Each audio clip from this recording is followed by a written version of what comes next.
what you see, last week they released in South Africa that we've reached record levels of tourism.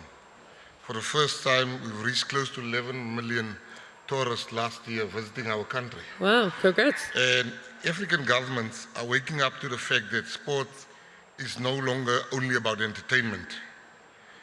Sports is about business, it's about tourism, and the best example I can make you is people no longer come to see stuff, they want to feel stuff. When you go to a country, tourism used to be about seeing stuff. Oh, I saw the lions. I saw that. Now you want to grab the lions. You definitely feel something if you grab the lion. But that is what it's about. You know, it's a new, the young people are not just coming like us to just see stuff. They want to feel stuff. Yeah. They want to get involved. They want content. So I think tourism is really, really changing. Yeah. Paolo, obviously Arsenale, you do a lot of experiences as well. If we take one Arsenale project, where exactly is the experience premium or the, let's say, the revenue coming from? And how much more are people willing to pay for it versus a standard project? Well, Arsenale is working on the reshaping or relaunching the cruise business, but on track, so inland. And as a product, I mean, this creates incredible memories because when you can travel in a country by train and you can sleep on the train, you can eat on the train, so that train became your hotel, your hospitality. Everything is different because you can really like perceive and analyze what there is in the country. You can live the culture. You can discover a little bit more about that country. And this is probably what, I mean, in the world of experiences, how that can connect you with what you're doing. And as the Honorable Minister was saying, it's not that you're going just to see something, a monument in Italy, but you are really like go there to enrich yourself and to live that culture. And people are willing to pay more for it. They are, because it's a different way to travel, it's a different way to experience, and especially it's a different way to create your memories. So I think that today, I mean, you are willing to pay if what you are paying gives you not just in that moment, but when you go back home and you still remember about that, and you talk with your friends, with your families, and with your nephews, nieces. I mean, that is all time that you keep growing that memories, and so the price that you pay is well spent. So, Somer, TV judge, MasterChef Turkey, you have turned food into entertainment through MasterChef and restaurants into destinations. In your experience, when does a meal stop just being food and turn into a full economic experience for people or tourists to really thrive off of? Meal is never just about food. If meal was about food, MasterChef franchise wouldn't exist. I mean, think of a TV program that you have no say in how it tastes and how you feel. I mean, if you define food by the flavor and taste and nourishment, when you watch MasterChef, you don't get any of that. Yeah. All you get is the experience. So, like both of the honorable guests said, it is more about the emotions. It's more about connections. It's more about memories, and that's what meal is about. I mean, if you think about the best meals you have in your life, it's hardly about the food itself. Just very basic example of going to a restaurant, having a great meal and a bad service experience. You would never remember that as a positive experience, would you? Yeah. Because it's all about just having that experience and enriching it by adding the human touch to it. So both MasterChef and my restaurants are about creating memories that you can take back to your country. I'm quite lucky coming back from a country with a very strong food heritage in Turkey. And when people come to Turkey and eat the food, yes, the food is great, it's tasty, but amazing. it's all about that hospitality that they talk about. And that added service, added touch, taking care of the guests as if they come to your house. So that is what creates memories. So the meal is hardly just about food, in my opinion. That's very, very true. Moving on from food to sports and culture, Your Excellency, can you also give us one real example where South Africa turned sports or culture into an economic experience? And how much did it generate? I'm very curious about that. And what kind of infrastructure made it all possible? All right, I think just before I answer your question, there was a great injustice that has been done to the continent by people, maybe with well-meaning ideas, like the Red Cross, Operation Hunger. They will always put Africans there as hungry, starving, Yeah. flies around the mouth. Yes. So Africa now became a continent where that must be, pity must be felt upon it. Yes. And that went into people's minds. And that is so far from what Africa is. And the one thing, to answer your question, let's take Live Golf. Live Golf has never been to Africa. I jump on a plane, I go meet the CEO, great guy of Live Golf, Mr. Scott. And I said, you gotta come to Africa. And he said, all right, I'm gonna give this a shot. In March, we're having the first Live Golf event in Africa. We have sold 75,000 tickets at $200. Wow. Congratulations. $75,000. Well done. Hotels are fully booked. Transport are fully booked. So what I'm saying to you is that, and that's in sport, culture, you know, we had an American singer that coming to South Africa, Chris Brown. Oh, wow. I want to make you an example of what happened when Chris Brown came last year. He sold out in one weekend, 2 stadiums, Wow. 90,000 seater, sold out on a Saturday, 90,000 seater, sold out on a Sunday. He had, and he was still oversubscribed. People still wanted more tickets. The hotels were fully booked. The whole of Africa, people were coming in from everywhere.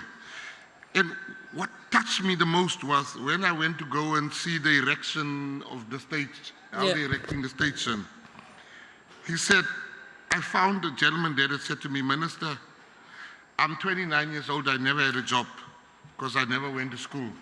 This is my first job. So even the ones that we deemed unemployable managed to get a job. And the last point I want to make is through what you said. Food, African cuisine is something the world needs to experience. It is magnificent. We were always portrayed as the people that need food, but we've got very great recipes. I love African food, and you gotta taste African food. Thank you. I'm gonna clap for that. Thank you for this passionate answer. I obviously agree with everything, but you know, speaking of infrastructure and examples, Paolo as well, you do a lot of luxury-led experiences. And I wanted to ask you, it's got to do with Rails, it's got to do with data, it's got to do with design talent. A lot of different components come into creating a marvelous experience. So which one is the hardest when you come to create that luxury experience? Rails, data, design, talent? I mean, I think that hospitality, the hardest part of hospitality is always about people. You know, you can have the best infrastructure, the best hotel, but as he was saying, the service is what it counts. And the service is not only how perfect it is, because the problem is that to give standards, you know, every morning you have people that is coming to work, and maybe they have a good day, or maybe they have a bad day. And if they have a good day or a bad day in the hotel, it's more complicated if they have the bad day at the office, you know, because they need to, like, they can impact on how they change the day and how they change the way they interact to you. So to give standard in this way, it's very complicated. I think that hospitality today is going towards a big challenge, and how we can really make people who work in this incredible sector industry happy, and how we put them in the way to deliver the best of the experience, and so contribute together with, of course, the infrastructure, the hotel, the trains, and everything. And I think that this comes to the word passion. You cannot have the best service ever if you don't create that spirit of passion and you grow that sense of commitment to the people, that they need to know that every time that they're doing their job, they're impacting on the memories of the people. That it can be one person that is a recurring client, or maybe a person who traveled all the way to Africa, to Turkey, to Australia, to Italy, and they did that only trip, and they come back and they will always remember that trip forever. So if in that day they experience a bad service because of a number of elements, they will always remember. And you are accountable for those memories. And because you're accountable, you need to be very careful because you are impacting some way the life of some others in a very small touch, but for us is a big touch. And that, I think, is all about this hospitality now. Makes perfect sense. Your Excellency, I'm going to ask that same question, but first I'm going to go to Somer, and it's around the same topic. If I were to say that a city wanted to boost its economy through food experiences, what matters more? Is it Michelin star chefs? Is it authentic local stores? Or mass participation? Or the food itself? And which one actually makes more money? I work at CNN Business. I always have to talk about money. Let me answer your question with another question. You said you've been to Turkey many times, Yes. Istanbul, and you said you love the food. Yeah. How many Michelin stars restaurant did you go to? 0. Well, Michelin, that was a trick question because Michelin star system. No, but I wanted the authentic. It always, wasn't, yeah. We all do. I mean, it wasn't, in case of Istanbul, Michelin system didn't come to Istanbul up until 2-3 years ago. In Sydney, we still don't have a Michelin system. It's a system, as you know. And Sydney has one of the best food in the world in terms of the multicultural advancement of the food. wow. So the way that I look at it, and I don't want to say too much about the Michelin system, I don't want to lose my star. So hopefully there are no Michelin inspectors in here. But Michelin chefs and Michelin level restaurants create visibility for a city, which is great. If they have a good story to tell, that's awesome. But it's the real people that cook the food and cook the authentic food that gives the depth to that culture. So for me, if I go to a country, I always try to go to the local places. Like I don't walk with a Michelin guide. Yeah. If I know the chef, if the story affects me, again, we come to the story.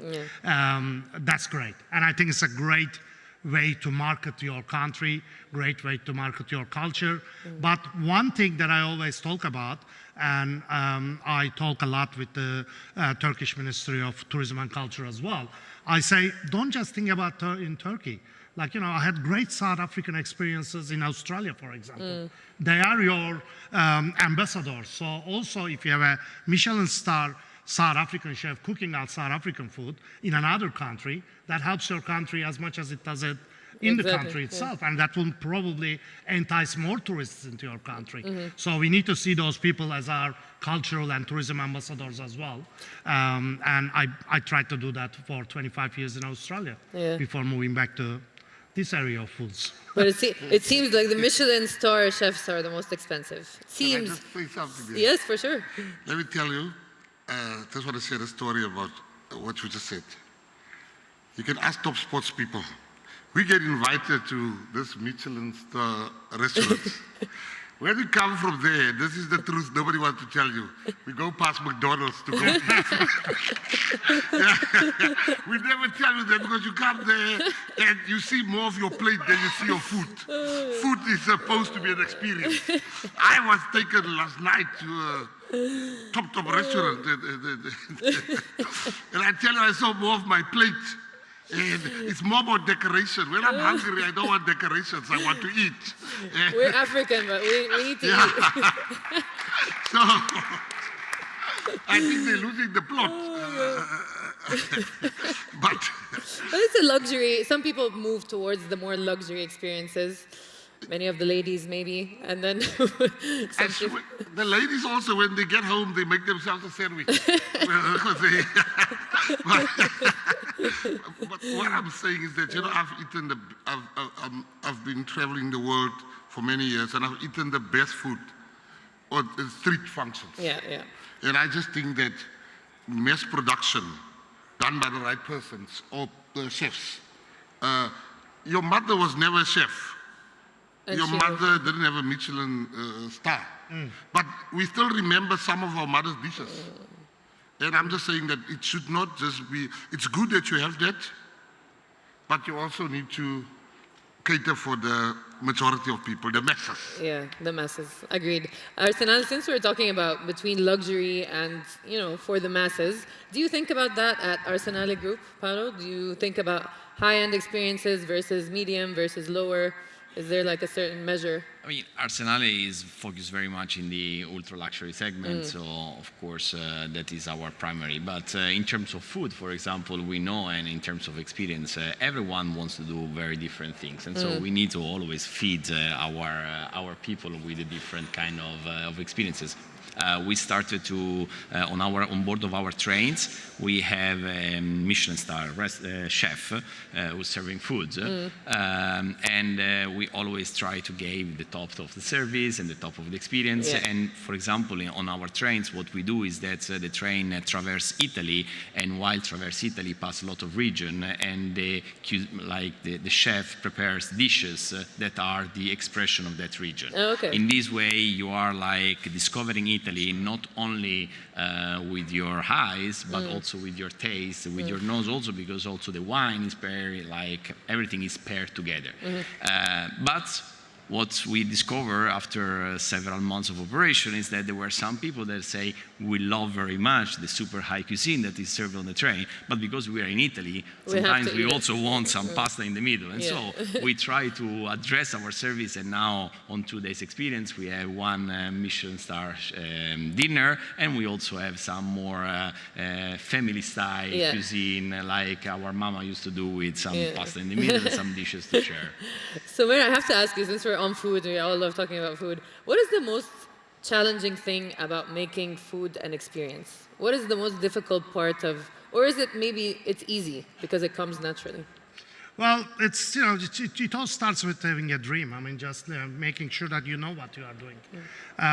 In this time and age, I mean, everything is on social media anyway, so you can tell your story. You don't need the press releases and the big newspapers, not even the international guides, as we were speaking.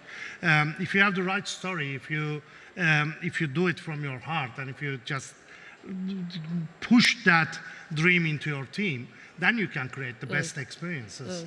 The best experiences I had was always that, the people that were on the floor were it's about their character and how much they love what they do, and how much they are connected to what they do as well.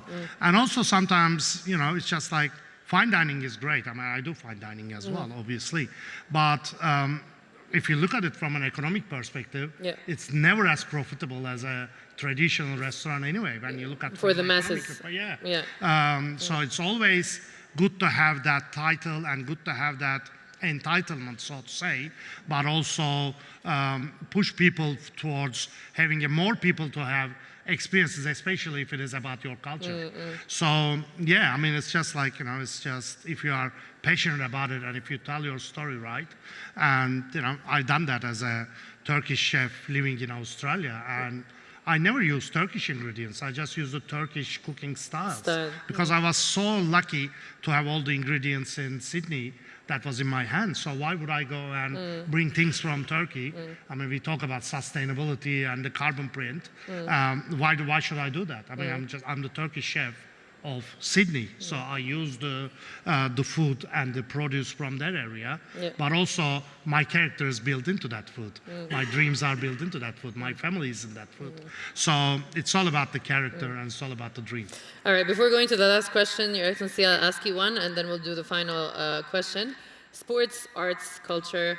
I have to ask, which one of these is the most difficult maybe to create an experience out of, or are they all equally getting the same effort, same sort of push on your side?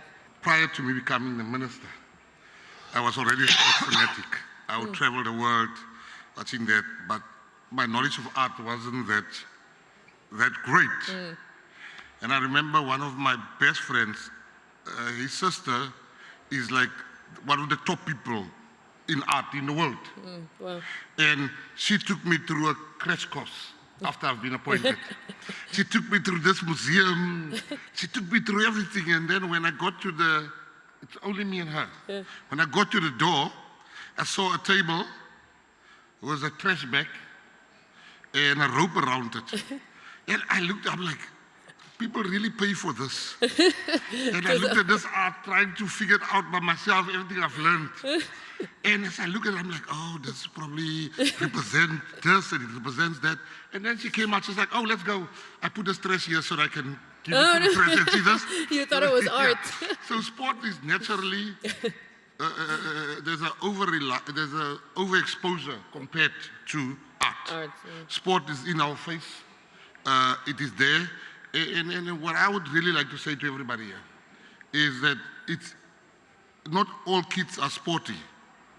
And the ones that are arty should be equally praised and encouraged.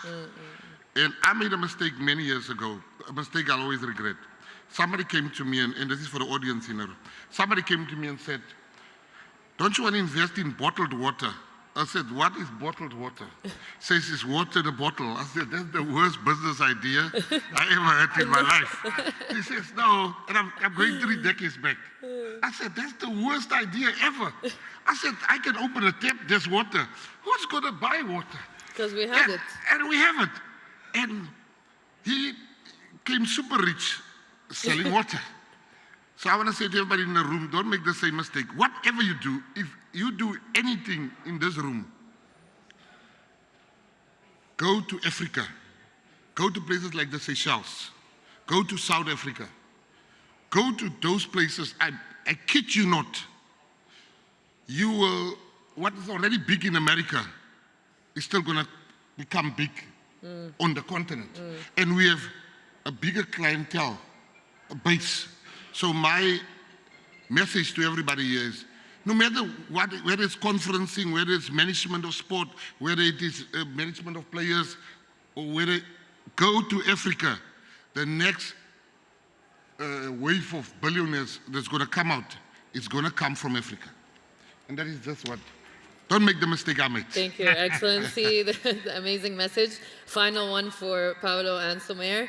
Where can governments and private leaders or whatever partners do most effectively to collaborate experiences that serve economic growth and societal well-being and for business owners like yourselves? Paolo, let's start with you. Well, I think leadership should create the condition in every country to really give all set of the condition to have everything for everyone. I think that today this is what it's about. I mean, we work a lot with governments because we need to create the collaboration for the railway infrastructure in order to bring our trains on the route. And you know, when you decide to do a luxury trains going, luxury trains, but it might also not be luxury, but when you do an hospitality train project in a country, that is not done simply for the people who will leave the service, but is also done for all the entrepreneurs that at the station can create their business, for the DMCs, for the impact, and also for the advertisement of having a service like that that can promote. For example,